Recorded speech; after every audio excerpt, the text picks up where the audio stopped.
Good evening, ladies and gentlemen. Welcome to Captain's Log, the show devoted to discussions and insights into pop culture with an emphasis on cinema in the occasional themed episodes. This is your captain speaking, Jose Valle, and it's time for us to begin our transmission.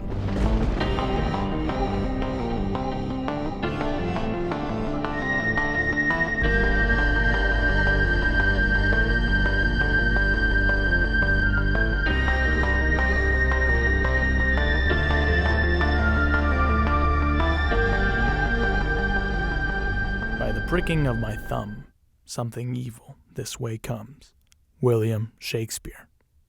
Myths and legends. They have been told and spread since the beginning of humanity. Sometimes they were told to persuade people to behave, and other times they were cautionary tales, warnings of the dangers that lurk in the shadows of our world. Perhaps there is more to legends than we realize. Perhaps the ones I will share are based in true events, or perhaps they're all just fabrications from creative minds. I'll let you decide. Ladies and gentlemen, it is October, or as it is more commonly called by the cool youth of today, Spooktober. So that means that this is the one time of the year where people seem to be more interested in the paranormal than they regularly are. This whole month I will be doing themed episodes on the supernatural, from the best horror movies to what tonight's episode is focused on, the most intriguing myths and legends. So let's take a look at these urban legends and myths that I assembled through my reading and dive into what makes them so interesting. I think it's worth mentioning that I am a fan of the occult, everything from ghosts to cryptids to even aliens, and I have been from a young age. I do want to clarify, though, that I'm not a blind believer. I don't believe everything in this field. The really fishy stuff I approach with skepticism. I am a firm believer, however, that we shouldn't dismiss paranormal claims so easily, because we don't know nearly enough about the world we live in as we like to think that we do. And with that, let's transition into the first legend on tonight's list, and the one that genuinely creeps me out: black-eyed children. The legend of the black-eyed kids goes like this. You receive a knock at your door late at night and are greeted by two children, usually with differing ages, older and younger, and they ask to be let in. You feel terrified but can't comprehend why, and you also feel as if something is off, and then that is when you notice their eyes. Their eyes are completely black. It is said that if you let them in, it can have disastrous consequences, from sickness to even death falling upon you.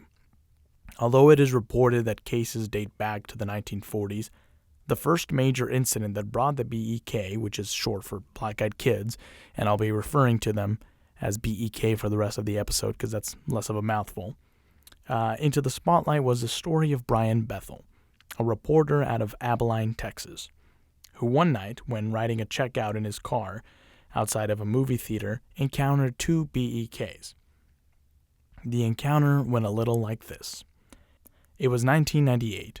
And he was writing a check to his internet provider, using the marquee of the theater to illuminate his car. Two boys approached and knocked on his car window. They looked about 9 and 12 years old. They wore hoodies. He cracked the window enough to hear them, and they told him they wanted a ride home to grab money so that they could watch Mortal Kombat. He said as he spoke to them, he felt gripped by fear, and it only got worse and worse the longer he spoke to them. He noticed that the movie had already started, and driving anywhere and back would mean the kids would miss most of the movie. This comes directly from his report of the story. All the while, the spokesman uttered assurances. It wouldn't take long. They were just two little kids. They didn't have a gun or anything. The last part was a bit unnerving. In the short time that I had broken the gaze of the spokesman, something had changed, and my mind exploded in a vortex of all-consuming terror. Both boys stared at me with cold, black eyes, soulless orbs like two great swaths of starless night. I full-on freaked out inside while trying to appear completely sane and calm on the outside. I made whatever excuses came to mind, all of them designed to get me out of there. I wrapped my hand around the gear shift, threw the car into reverse, and began to roll up my window, apologizing all the while. My fear must have been evident. The boy in the back wore a look of confusion. The spokesman banged sharply on the window as I rolled it up, his words, full of anger, echo in my mind even today. "We can't come in unless you tell us it's okay. Let us in!" I drove out of the parking lot in blind fear, and I'm surprised I didn't sideswipe a car or two along the way. I stole a quick look in my rearview mirror before speeding off into the night, and the boys were gone. Even if they had run, I don't believe there was a place that they could have gotten to hide from view that quickly. Bethel, 2013. There have been numerous encounters and accounts that have sprung forward since Bethel encounters, some less credible than others. Regardless of whether or not this legend is true, there is no denying that it is unsettling. The idea of a knock or an encounter late at night with two unknown children asking, no, demanding to come in or for you to help them is frightening. Children can already be creepy without their black eyes. That's why we see them used in horror movies a lot, because the idea of something so innocent being corrupted and used for evil purposes is terrifying. There are numerous theories on what they might be. The two most popular are demons or aliens. So if you've seen the show Supernatural, you know that they showcase the hierarchy of demons with higher-ranking demons such as Lilith, the white-eyed demon, having white eyes or yellow eyes. And the lower grunts usually have black eyes. So there's a theory that states that black-eyed kids are simply demons who are stepping out of line. There's sort of a rule to how creatures behave. They have to be. That's why we get the whole vampires have to be let in thing, is because there's sort of a rule that all these creatures follow. And if you want to know more about this, I recommend checking out Astonishing Legends episode on the black-eyed children. They go into the whole idea of this sort of rule that dominates supernatural entities and beings.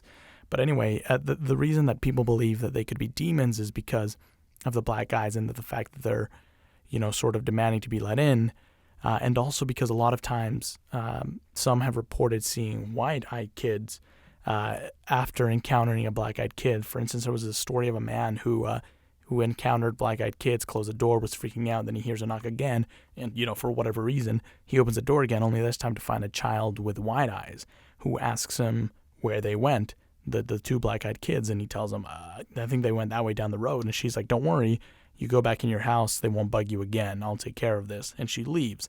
There was another story similar to that where there was this girl walking late at night in the street to like a club or something, and she notices a guy across the street staring at her, and then she notices that his eyes are black, so she starts to freak out, and then she feels a hand on her shoulder, and as she's about to scream, she turns around and it's this guy with straight white eyes, and he tells her, don't worry, he won't bug you.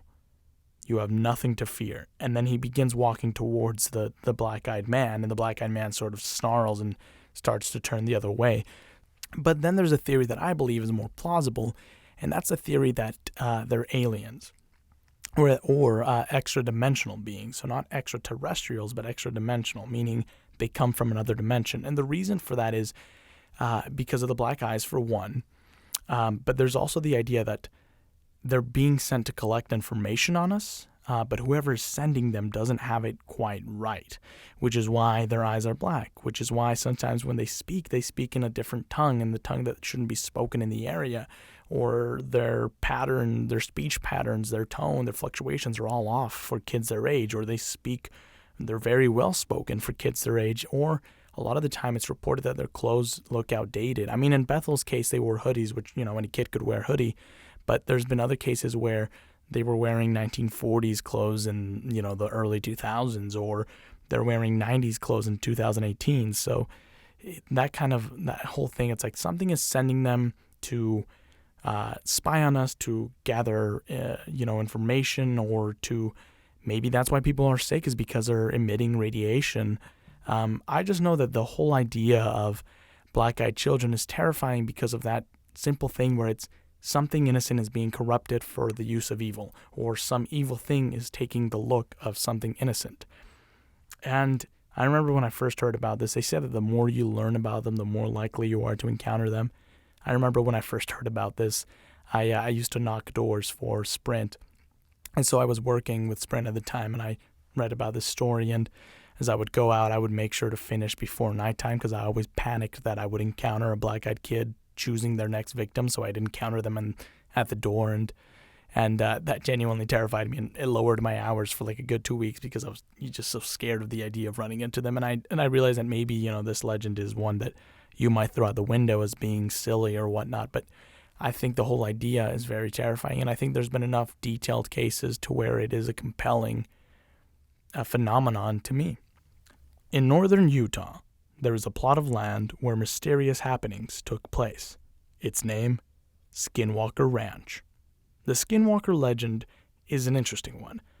Although the origins are hard to pin down, as from my understanding, the Navajo people don't like to speak about this legend. But it basically goes like this. A skinwalker is a medicine man who has achieved high priesthood in the tribe, but chooses to use his power for evil and inflict pain and suffering. To become a skinwalker, you must commit the most evil of deeds and take the life of a close family member. From there, they achieve the highest supernatural powers, one of which is the ability to transform into any animal they choose.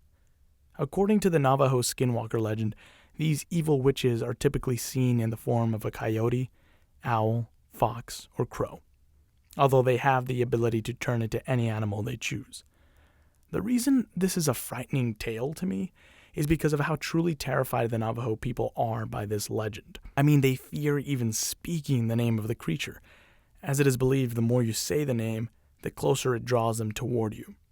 I was warned when I still lived in Utah by someone who had knowledge of the native legends and stories to never speak the word in areas that they had been reported, as it could draw them back. There are many tales that have come from reservations of encounters with skinwalkers. For example, there's a YouTube video that was posted by a man who he hears strange noises that, in my opinion, could be from a skinwalker. So basically, he goes outside, and there's this like weird howling, yelping noise that's going on, and then you hear gunshots at the end, but like you don't really understand what it is. But it sounds so unnatural; it doesn't sound like a regular animal to me.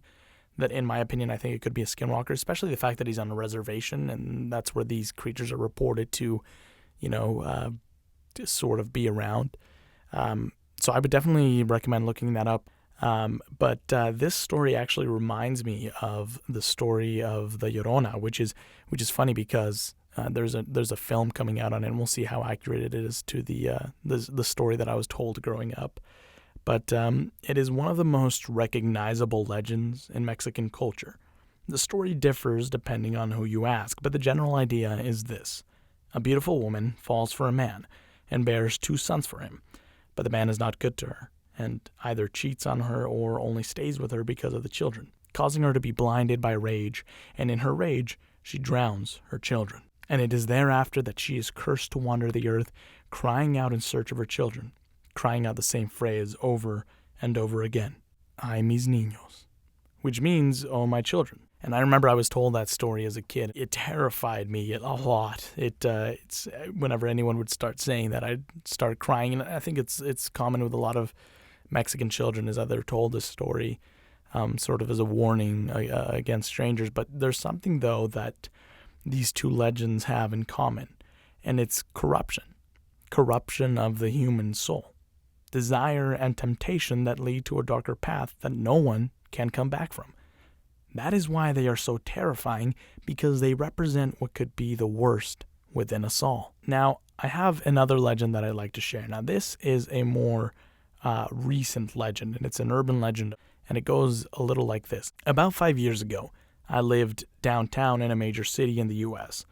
I've always been a night person, so I would often find myself bored after my roommate, who was decidedly not a night person, went to sleep. To pass the time, I used to go for long walks and spend the time thinking. I spent 4 years like that, walking alone in the night, and never once had a reason to feel afraid. I always used to joke with my roommate that even the drug dealers in the city were polite, but all of that changed in just a few minutes of one evening. It was a Wednesday, somewhere between 1 and 2 in the morning, and I was walking near a police-patrolled park quite a ways from my apartment. It was a quiet night, even for a weeknight, with very little traffic and almost no one on foot. The park, as it was most nights, was completely empty. I turned down a short side street in order to loop back to my apartment when I first noticed him. At the far end of the street, on my side, was the silhouette of a man dancing. It was a strange dance, similar to a waltz, but he finished each box with an odd forward stride. I guess you could say he was dance walking, headed straight for me.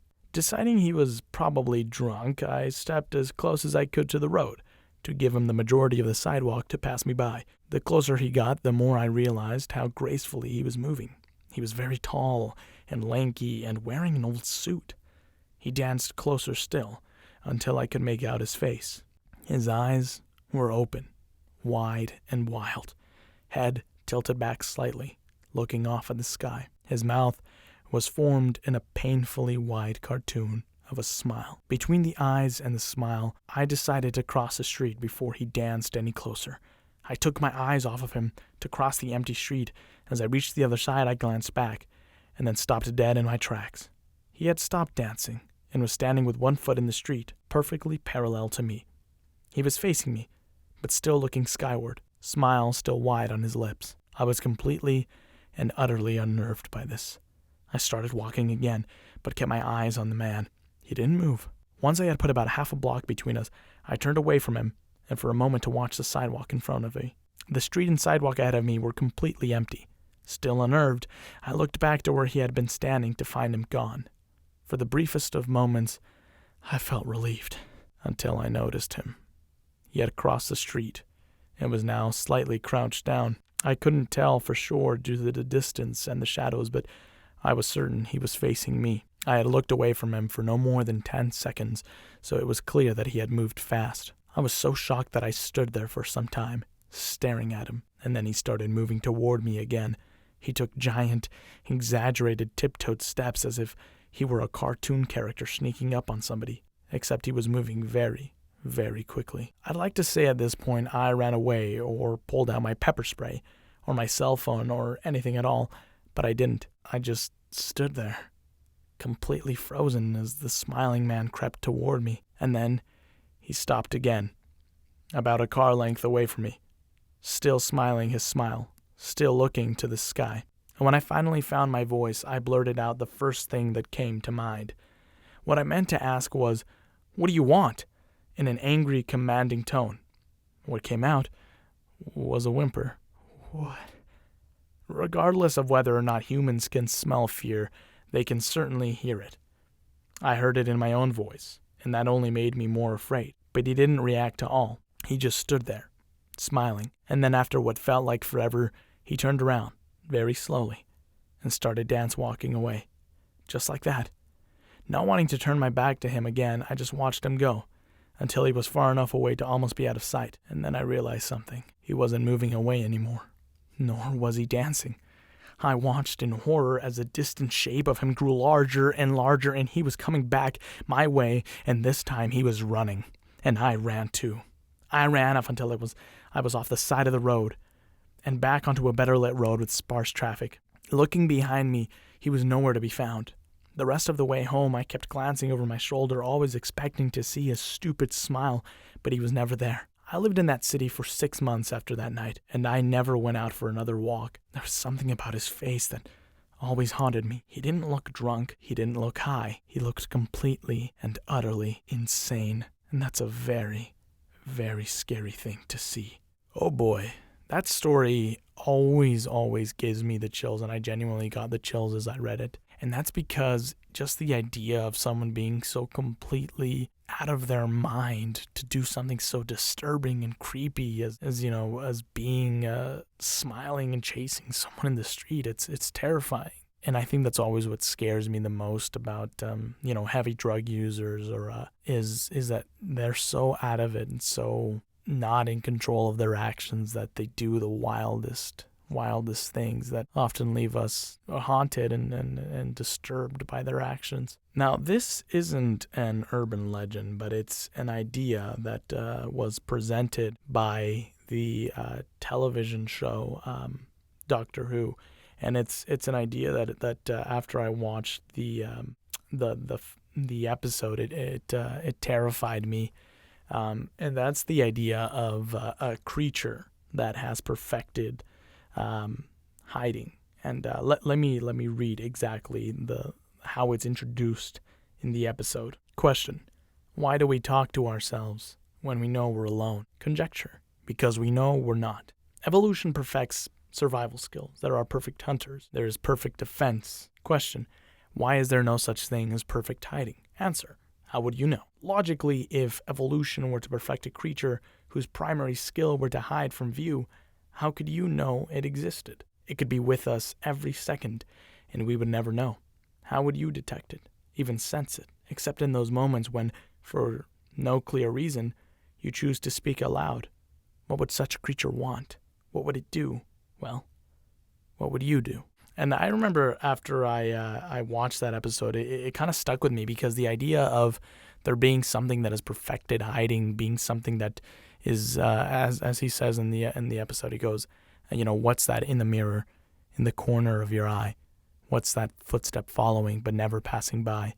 Perhaps they're all just waiting, and perhaps when we're all dead, out they'll come a-slithering from underneath the bed. That idea that there is something always behind us, something always looking over our shoulder, but when we turn, it's gone because it has perfected the art of hiding, is a terrifying thing, because it's the idea of we're never truly alone. And I think that's kind of why, the whole idea of aliens or I guess more ghosts is what terrifies us, besides the fact that it's, something has risen from the dead, something is haunting, something has unfinished business, but it's the idea that we're not alone. It's the idea that there is something there with us in our most private of moments. And that's why I really love this episode. It was so well done. For our final legend, let's bring it home to the great state of Iowa. Many of you natives may be familiar with this story, the story of the Black Angel of Council Bluff. The story is as follows. Located in Fairview Cemetery sits an angel statue, a memorial for Ruth Ann Dodge, a woman who before her death reported having visions of an angel that brought her an urn filled with water that she promised would grant her immortality. On the third time she had the vision, she drank from the urn, and soon after this dream, Ruth would pass away. On her deathbed, she told her daughters that she had been given immortality from the angel. The legend says that this mysterious angel roams the cemetery at night, moving from its fixed spot, looming over the city only when no one is watching. The idea of statues moving when no one is watching is not a new one to me or to anyone who is familiar with the sci-fi series Doctor Who, as the weeping angel, a creature from the show, does just that. Moves when no one is watching and strikes when you blink. Perhaps that is what makes these legends about unmoving objects so spooky. The fact that it is danger that literally looms behind your back. And the idea of inanimate objects moving when you aren't watching is fundamentally wrong, and therefore scares us because it goes against our understanding of what is and what should be. We fear what we don't understand. We fear the unknown, which is why stories like those of the Skinwalker or the Black-Eyed Kids terrify us so much, because we don't understand why or how they can exist. Legends also terrify us because more often than not, they are an examination into the human condition. Myths and legends provide us with the one truth that we are too scared to admit. The scariest of monsters isn't a demon or a werewolf, it's us, humanity. And with that, ladies and gentlemen, we have reached the end of our show. Tune in next week at the same time and on the same frequency for another spooktacular episode. And remember, if you hear something go bump in the night, maybe it's best if you don't check it out. I've been your Captain Jose Valle, and this has been Captain's Log, and we've reached the end of our transmission.